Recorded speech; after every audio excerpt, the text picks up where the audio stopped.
The year is 2067. As a result of abnormal climatic warming, massive fires began on Earth.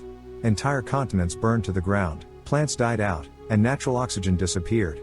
As a result, the last illuminated city on the planet remained, in which people breathe with the help of synthetic oxygen. To get it, you need to work hard. Because of the terrible environmental conditions, people literally begin to vomit their own blood, and after a while they die. This disease is called the sickness, and according to scientists, humanity will die out in the next 20 years. Meet Ethan White.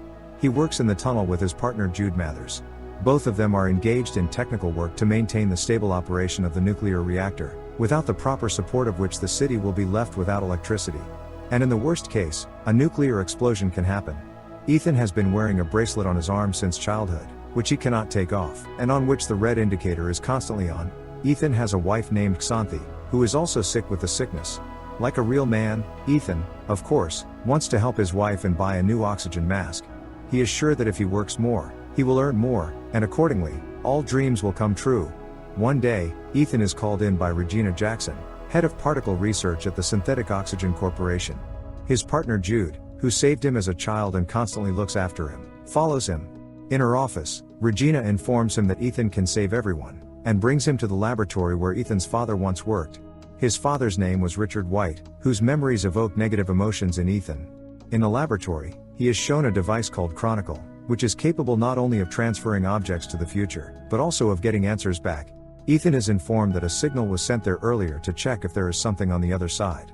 It turned out that the future is on the other side 407 years from the current moment. At first, this surprises Ethan, because according to scientists, humans will have to become extinct in a maximum of 20 years. And if an answer comes from the future, it means that someone has found a way to prevent mass extinction. But he is even more surprised when he is shown a message he received from the future, which reads "Send Ethan White." At first, Ethan categorically refuses to go anywhere. Moreover, we are shown a flashback in which we see that when the hero turned 8 years old, his father gave him a box. And when Ethan put his hand in there, the bracelet with the red indicator light was fixed on it. It was very painful and unpleasant for the boy. After that, the father left, but then called home and asked his wife and son to go outside to a certain place. There they were attacked, as a result of which their mother died, and Ethan himself was saved by the same Jude. Sonny persuades Ethan to hit the road to find a way to save all of humanity. Ethan himself leaves her a flower made of metal, on which it is written "I will find my way back to you." Before sending him, one of the scientists gives him a device called Archie, which will help in his mission. They also inform Ethan that they will monitor his vital signs. Arriving in the future, the guy's suit first starts to burn, and when Ethan manages to take it off, it explodes. Then, coming to his senses, Ethan discovers a completely habitable area around, similar to a jungle, and he concludes that people really found a cure for the disease and were able to restore the planet. However, no living people can be found around. Also, Archie cannot detect any satellites. After walking a little deeper into the jungle, Ethan discovers someone's skeleton with a hole in his head. After examining the clothes on the skeleton and comparing the bracelet on his arm, Ethan realizes that this is his skeleton. The only difference is that the bracelet on the skeleton's arm is lit with a green indicator. Having lost hope, Ethan records a video message in which he says that it looks like he's going to die here. Searching the skeleton, Ethan discovers a time-worn but still working Archie with a damaged screen and a 2% charge level. After asking this version of Archie to play the last recording, Ethan hears snippets of messages in which two men are talking. This is Ethan himself and his friend Jude Mathers. A shot is heard at the end of the recording. After searching the jungle and failing to find anyone, Ethan was able to build a fire in the middle of the night. Not finding any food, he eats local berries, information about which is not in Archie's database. Ethan begins to feel sick and loses consciousness. When Ethan regains consciousness, he learns that in 2067, scientists noticed an increase in the level of toxins in his body and sent Jude there so that he could inject Ethan with an antidote. After seeing a skeleton with a bullet hole, Jude tries to convince that these are not his remains and this is some kind of mistake. At the same time, Jude himself behaves strangely and is constantly nervous. At the same time, Archie managed to find some kind of signal, and he leads his partner to the bunker. Once inside, the guys discover the control panel. Ethan presses the activation key and the bracelet on the guy's arm takes a blood test. After confirming that it is indeed Ethan White, the bracelet allows access to the system. The indicator on the bracelet turns green, then the light turns on, and the guys see the chronicle in front of them, which connects them to the year 2067. A timer starts, which informs you that you need to wait 4 hours before activation. Jude is pleased that they will be able to return home, while Ethan cannot understand why the bunker is empty. Moreover, Ethan believes that the green indicator on the skeleton's bracelet means that these events have already happened, and they missed something. However, Jude continues to act nervous and still claims that this skeleton is not Ethan's remains. The main character starts recording the Chronicle archive data and sees a hologram of his father, Richard White, in front of him. Richard informs that the Chronicle will send a request to the future in the hope of getting an answer and finding out how people managed to prevent extinction and restore the planet. Richard receives a reply that the year is 2474 on the other side, and sees the same message saying send Ethan White. Regina Jackson appears and begins to believe that this is not a signal from the future, but a message from Richard. At this point, laboratory scientists report that a breakdown occurred in 2474. Then the holographic message is interrupted, after which Ethan and Jude find out that there has been a power failure of the nuclear reactor. The guy can't figure out a few things. Who fixed the reactor? And who sent this message? Who can I get the medicine from? And why was Jude sent instead of some medical soldier? Jude continues to be nervous and asks a friend to help restore power to the reactors. But before that, he agrees to take another look around the neighborhood. Approaching the edge of the jungle, the hero discovers the remains of the oxygen plant known to them and the city where they lived. Everything is overgrown with greenery, and when they enter the city, they realize that there is no cure. And people have not found a way to survive. The planet just waited for humanity to die out after people stopped interfering with its vital activity. After finding his wife's classroom, Ethan discovers Xanthi's remains. There is also a flower left by him with the inscription I will find my way back to you, on which the message is added I wish you came back. Ethan begins to blame himself for not returning to his wife, and Jude tells him that this is not the case. He says they feel better because no one is suffering anymore, which shocks Ethan.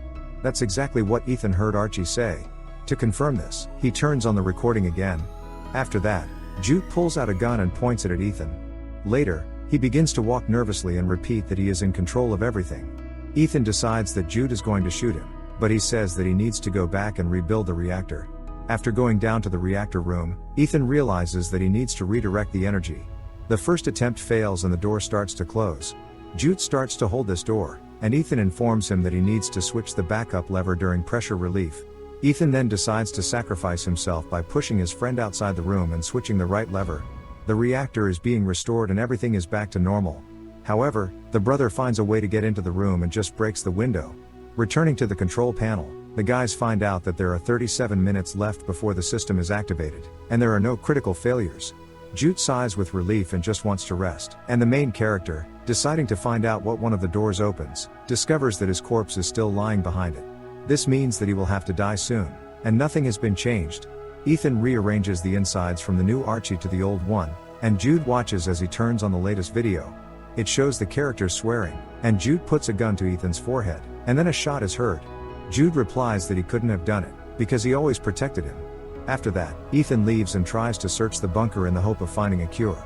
Ethan decides to watch the Chronicle archive recordings, but Jude tries to stop him. By breaking the memory module in a separate room, Ethan manages to lock Jude in there, and then he examines the recording. His father informs him that he had to stay with his wife and son, whom he loved very much. And then the recording shows that Regina and young Jude enter the room. Richard realizes that Regina's goal is not to find a cure, but to escape as quickly as possible with all the chosen people. He informs her that he has programmed the system so that at the other end it can only be activated using Ethan's DNA.